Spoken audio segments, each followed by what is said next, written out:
नमस्कार दोस्तों। आज हम आपको कक्षा 12 के एक महत्वपूर्ण टॉपिक परागकोश की संरचना तथा विकास के बारे में बताएंगे। ठीक है दोस्तों, तो परागकोश की संरचना में हमें निम्नलिखित भाग दिखाई पड़ते हैं। सबसे पहले हम ये जान लेते हैं कि परागकोश होता कहाँ है। तो परागकोश जो है नर जनन अंग पुंकेसर में अग्रभाग में ऊपर साइड पाया जाता है, जिसकी रचना आप कुछ इस ढंग से देखे होंगे।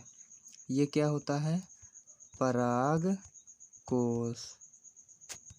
ठीक है दोस्तों, तो हम इसी की संरचना व विकास के बारे में जानेंगे। तो देखिए दोस्तों, परागकोश आवृतबीजी यानी फूल वाले पौधों के नर प्रजनन अंग का सबसे महत्वपूर्ण भाग होता है, क्योंकि इसके अंदर क्या बनते हैं? पराग कण बनते हैं। क्या बनते हैं दोस्तों? पराग कण यानी पॉलन ग्रेन्स बनते हैं। इन पॉलन ग्रेन्स को हम क्या कह सकते हैं? नर युग्मक कह सकते हैं। अर्थात इसके अंदर पराग कण या नर युग्मकों का निर्माण होता है। ठीक है दोस्तों, अब आते हैं परागकण की संरचना के बारे में विस्तार से जानें। तो एक ही शिशु परागकोश की अनुप्रस्थ काट का अध्ययन करें हम, तो उसमें ज्ञात होता है कि समांग प्रविभाजी कोशिकाएं यानी कि homogeneous mass of meristematic cells का समूह होता है। अर्थात एक समान प्रविभाजी कोशिकाओं का ये ग्रुप होता है। ठीक है दोस्तों, जो कि चारों ओर से बाह्य त्वचा से ढका रहता है, यानी इसके चारों ओर बाह्य त्वचा पाई जाती है।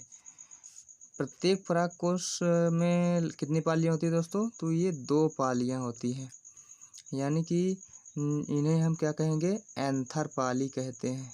क्या कहते हैं दोस्तों? एंथर पाली। ये दोनों एंथर पाली आपस में एक संयोजी के द्वारा जुड़ी रहती है, जिसे हम कनेक्टिव भी कहते हैं। तो इस प्रकार ज़्यादातर परागकोशों में 2 ही एंथर पालियाँ होती हैं, पर अपवाद है एक दोस्तों, उसको जान लीजिए। वो मालवेसी कुल है। मालवेसी कुल एक ऐसा कुल है जिसमें जो परागकोश में एक ही एंथर पाली पाई जाती है। ठीक है दोस्तों, अब देखिए, प्रत्येक एंथर पाली में 2 परागकोष्ठ पाए जाते हैं। परागकोष्ठ को क्या कहते हैं? पॉलन चेम्बर, जो कि लंबवत रूप से व्यवस्थित रहते हैं। कुछ इस ढंग से रचना बनती है दोस्तों, इस ढंग से। तो ये बीच में क्या रहता है? ये कहना चाहिए कि लॉन्गिट्यूडनली रूप से व्यवस्थित रहते हैं, और अगल बगल ये और ये इधर इधर ये क्या है? एंथर पाली उपस्थित रहती हैं। ठीक है दोस्तों, और प्रत्येक परागकोष्ठ यानी पॉलन चेम्बर एक लघु बीजाणुधानी होती है। यानी हम जो पॉलन चेम्बर नाम लिए, वो असल में है क्या? माइक्रोस्पोरेंजियम होता है, जिसके अंदर किसका निर्माण होता है? इसके अंदर परागकणों का निर्माण होता है। यानी माइक्रोस्पोरेंजियम अर्थात पॉलन चेम्बर के अंदर बहुत से परागकण या लघु बीजाणु भरे रहते हैं। माइक्रोस्पोरेंजिया के अंदर परागकण भरे रहते हैं। इस प्रकार के परागकोश को द्विकोष्ठीय परागकोश कहते हैं, यानी कि डाइथिकस पॉलन चेम्बर या एंथर कहलाता है।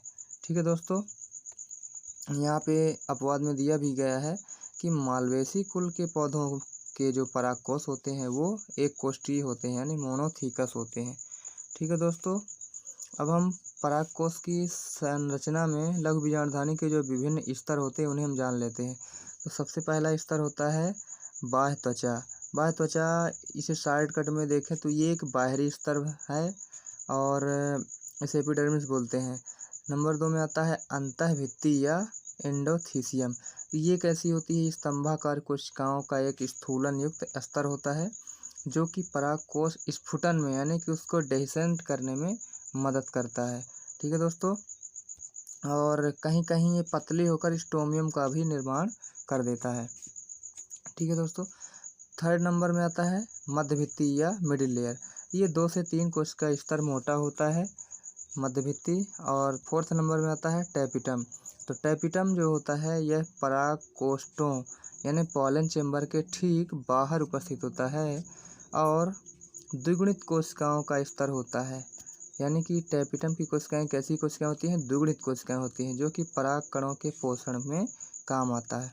सबसे मुख्य काम होता है टैपिटम का कि पराग कणों का पोषण करना। ठीक है दोस्तों, तो यहाँ पे थोड़ा सा उसकी डिटेल में संरचना जानेंगे।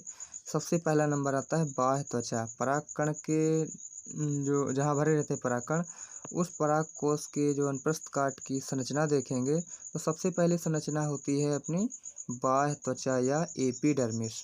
बाह्य त्वचा यानी सबसे बाहर उपस्थित रहती है। तो एक परिपक्व पराग कोश या लघु बीजाणुधानी बाहर की ओर बाह्य त्वचा के द्वारा ढकी रहती है, लेकिन जब परिपक्व होता है पराग कोश तो ये सूख जाती है। एपिडर्मिस बाहर से सूख जाती है। तो कहने का मतलब यह है कि एपिडर्मिस बाहरी स्तर है और ये जो है मतलब सुरक्षा का कार्य करती है, परिपक्व होने पर सूख जाती है। सेकेंड नंबर जो होता है अंतःभित्ति कहलाता है, यानी कि एंडोथीसियम। एंडोथीसियम को जो है एपिडर्मिस के जस्ट बाद वाली परत कहा जाता है।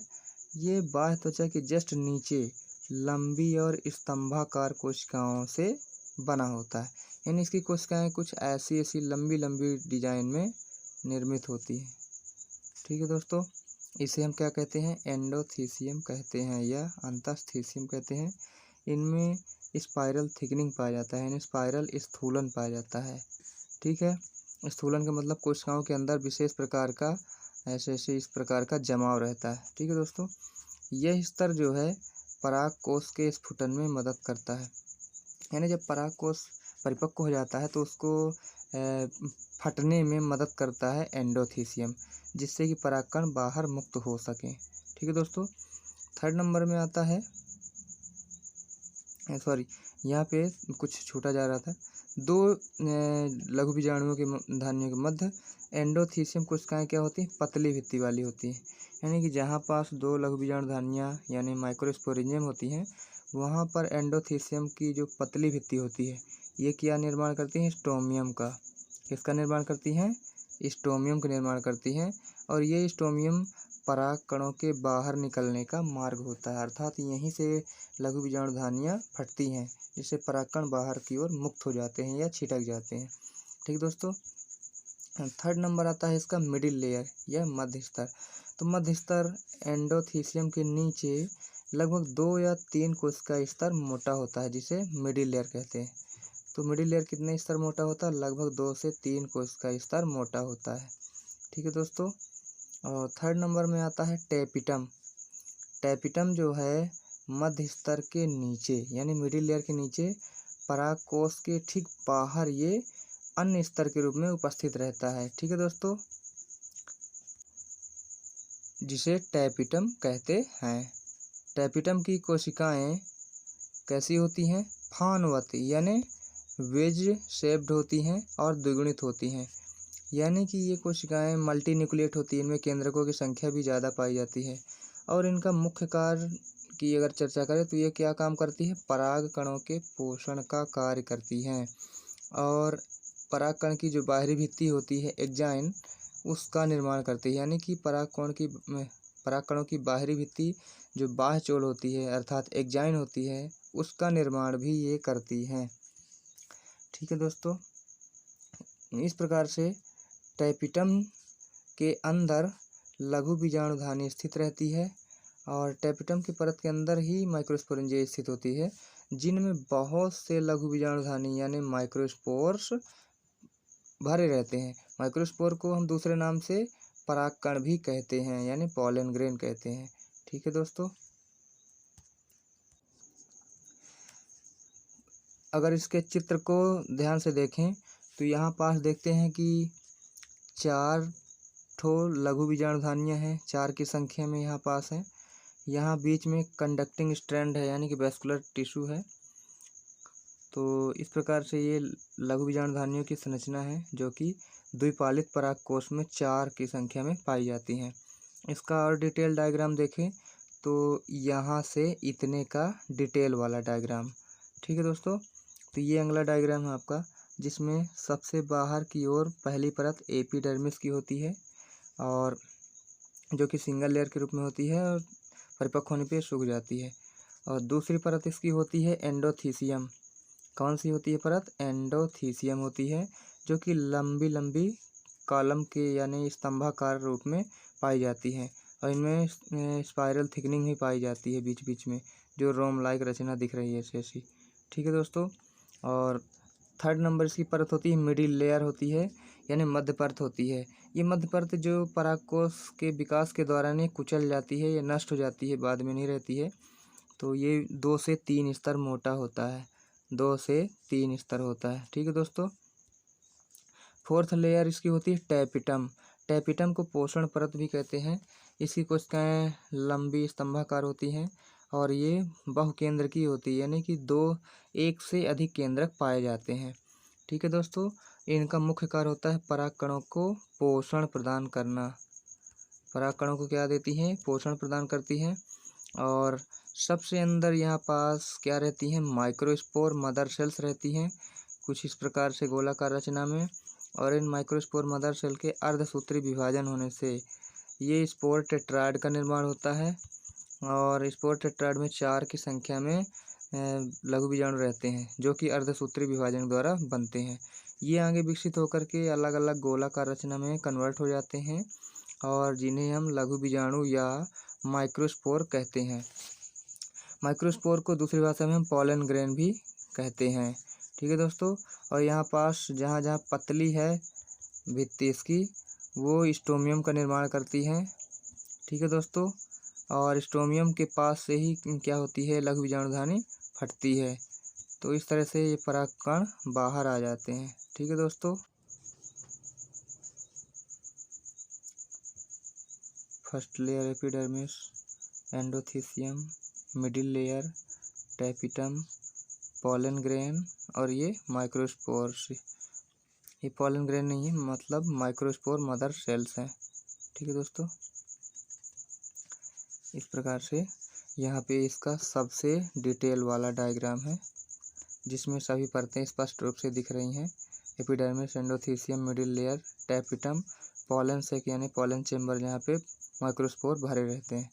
तो आशा करता हूँ दोस्त मेरा ये वीडियो पसंद आया होगा आपको। अगर वीडियो अच्छे लगे तो वीडियो को लाइक करें, अपने दोस्तों में शेयर करें, और हमारे चैनल को सब्सक्राइब करें। ठीक है दोस्तों, वीडियो देखने के लिए बहुत बहुत धन्यवाद।